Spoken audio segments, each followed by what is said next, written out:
So next we'll check out the quality of the calibration using our PicoVNA check standard. This is a mismatched 25 ohm line between the two 50 ohm SMA connectors there, a precision stable mismatched line, and this makes a very good check of or a very comprehensive check of our VNA calibration, because this has to be measured very accurately in the presence of its own very substantial mismatch, and so this is a very good test as to whether the ports of the VNA have been calibrated well.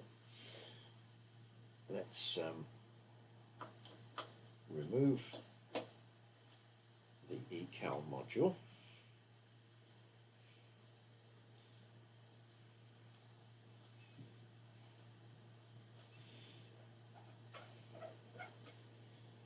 And fit the check standard.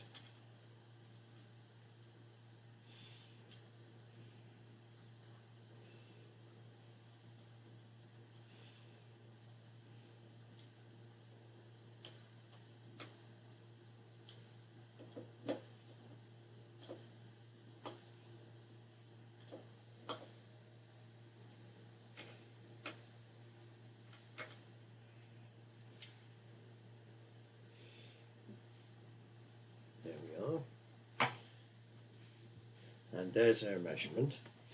And let me show you here. We have a mismatch characteristic that starts at good match, comes to bad match, good match, bad match, good match, bad match. So as we look right across the frequency span, we are presenting our VNA with both good and bad match that is constantly varying, and therefore causing a very substantial problem to a miscalibrated VNA. This is the transmission characteristic from port 1 to port 2. You can see it's a small loss that we're seeing along the line, and we're looking at that in quite substantial detail here. I'm at half a dB per division. This is the phase characteristic along the line, and here's the mismatch on port 2 shown as a Smith chart. We know what this check standard should measure, because the check standard comes with traceable measurement data from its own calibration, and so this measurement should match within the specification of the VNA. This measurement should match its own data. So let's load that data.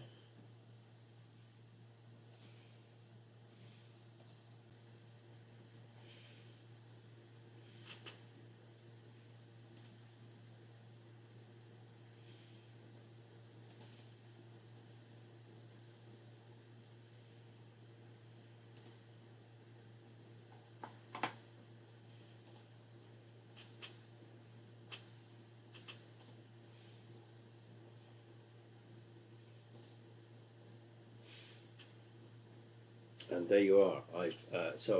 I'm now displaying behind the plotted data or the measurement.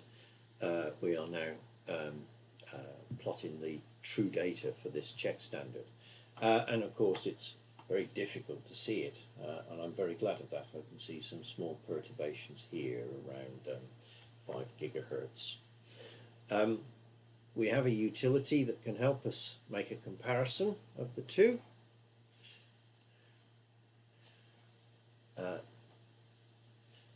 With this utility, the compare data utility, we select the file holding the specification or the uncertainties for this instrument,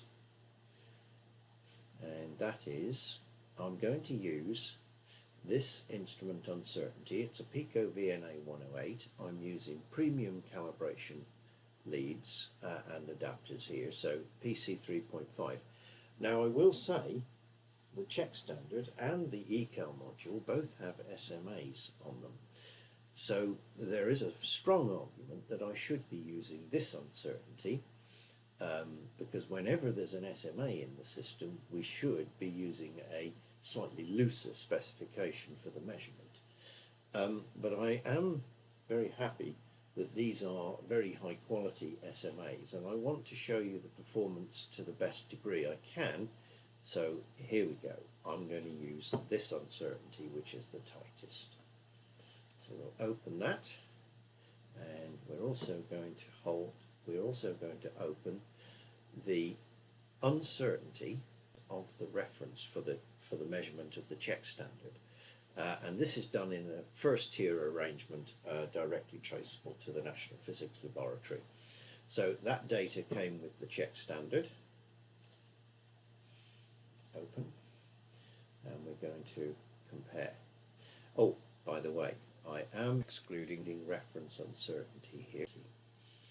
Compare, and you can see at the top here I've got a past result, and here I've got a display of all the S parameters for the check standard in a long list, and passing every point, as you can see. Let's get those results saved.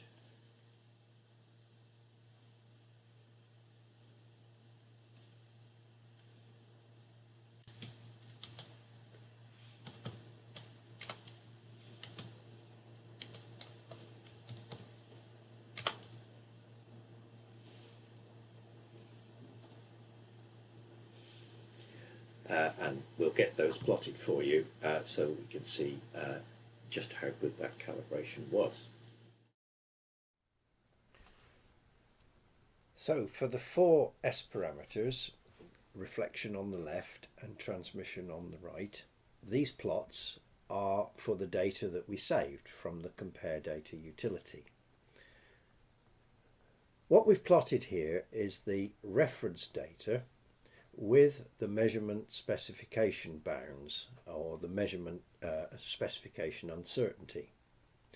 The uncertainty around the magnitude, so we see a grey line with a grey band around it, and for phase it's an orange line with a yellow band of uncertainty around it. So the shaded sections, we expect our measurement to lie within if we meet specification. And in fact, if it didn't meet specification, little red crosses would appear where the measurement fails to meet its bounds. And so you can see we are inside specification, but it is a little bit difficult to see at this magnification just how far. So to get a view as to how well we sit within specification, what we plot is the measured data within normalized specification bands.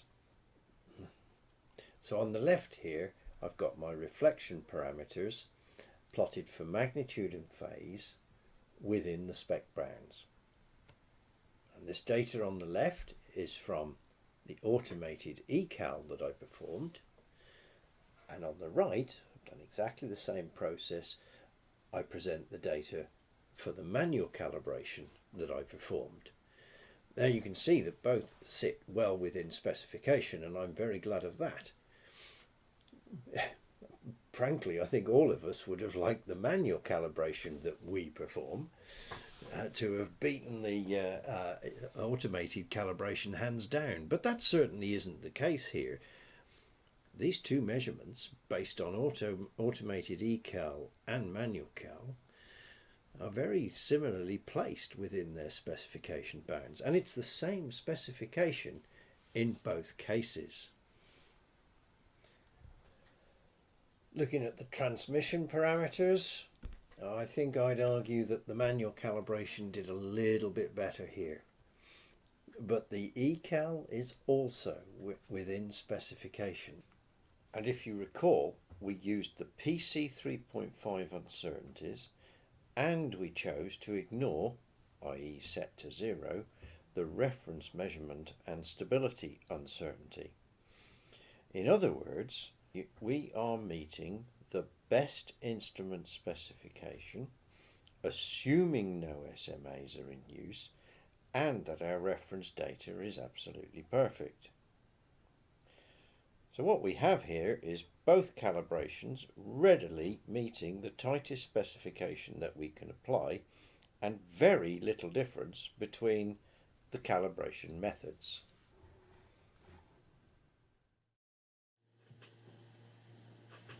Okay, so that was a fairly compelling demonstration of the quality of the e-calibration against a manual calibration. But we should go a little bit further. When we make one of these a manual fixed calibration piece, we can realize a fairly good short simply by placing a hard short at the end of a transmission line inside the device here. Likewise, we can realize a fairly good open by putting a low capacitance, low fringing and low capacitance open at the end of a transmission line in here. And we can also make a fairly good load. And obviously that adapter, precision made, can be a very good through. So we're very happy that when we calibrate with these, we've got very highly reflective ports, very well matched port, and a very good through, very well matched as well. Now, an eCal module is slightly less good. An eCal module has these switches internally, and the switches will add inductance, capacitance, impedance in series with the hard short, the hard the good quality open and the good quality load. So these are not quite so ideal in terms of calibrating the complete area of a Smith chart. We're not reaching with our cal standard the very center of the Smith chart, and we're not perhaps reaching the periphery of the Smith chart with our open and our short. So the calibration one might expect to be slightly less good when we're measuring at the periphery and the dead center of the Smith chart, when we're measuring a very good match, a very good through, or highly reflective shorts, opens, or low impedances, or very high impedances. So I'm going to do a comparison there as well, and I'm going to do that with another very well-known calibration kit. I mean well-known in terms of their traceability back to national standards. This is a very well-known open and a very well-known short, the red one, open the green one. I've got a very good through, and we'll now use these in our measurements to look a little bit further at the quality of the e-calibration relative to the manual calibration, and both relative to the specification of the instrument. Okay, so let's remove the check standard.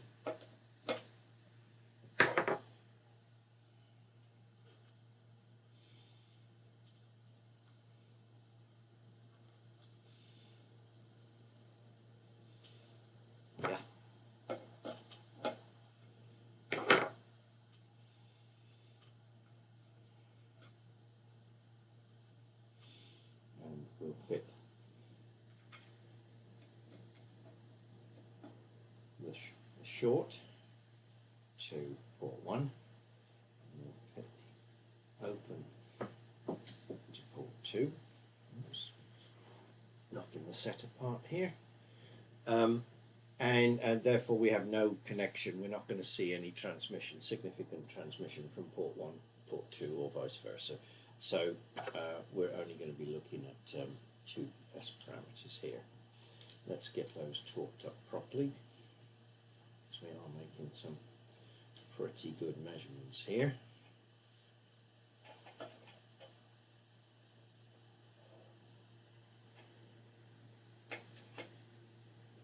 Ah.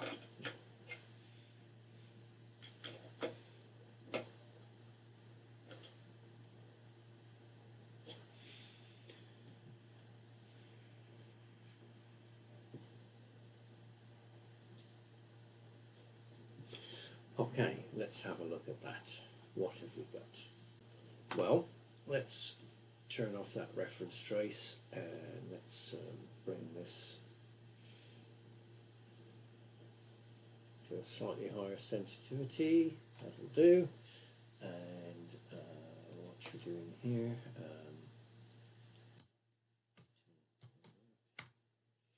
and it's this 1-2 phase. Well, we've got no through transmission, so phase plot, and then you can see I've got I'm right round the Smith chart here with that short.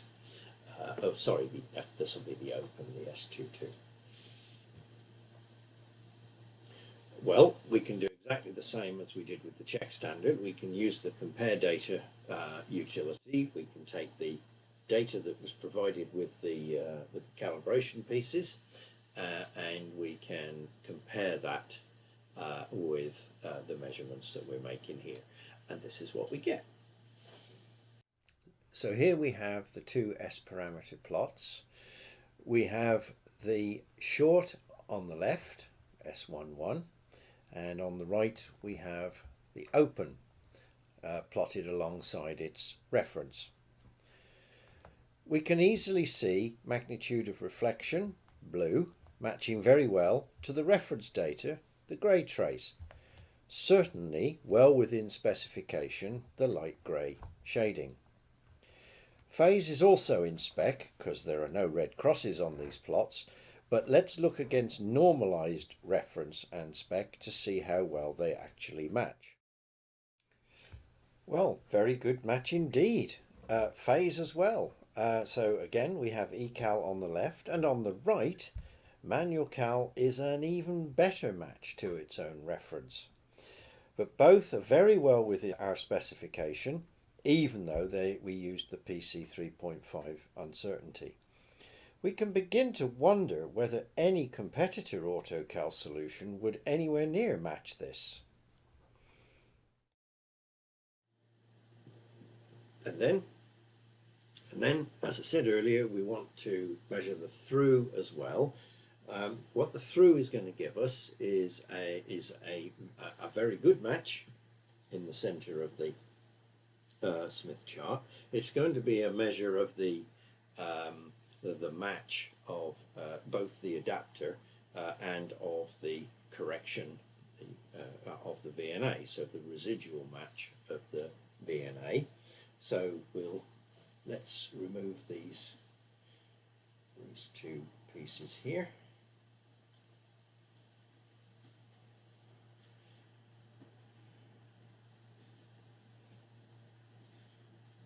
Open.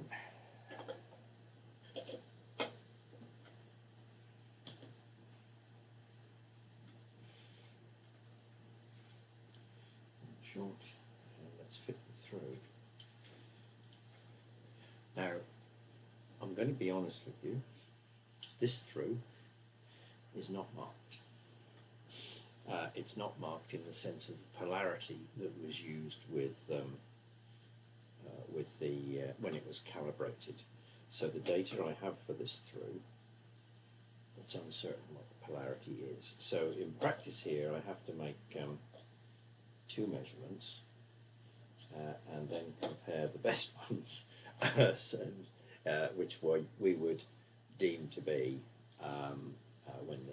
when I've got the polarity of my data and the polarity of the reference data the same. So that's what I do in practice. But there, let's have a look at that. And we're going to need something like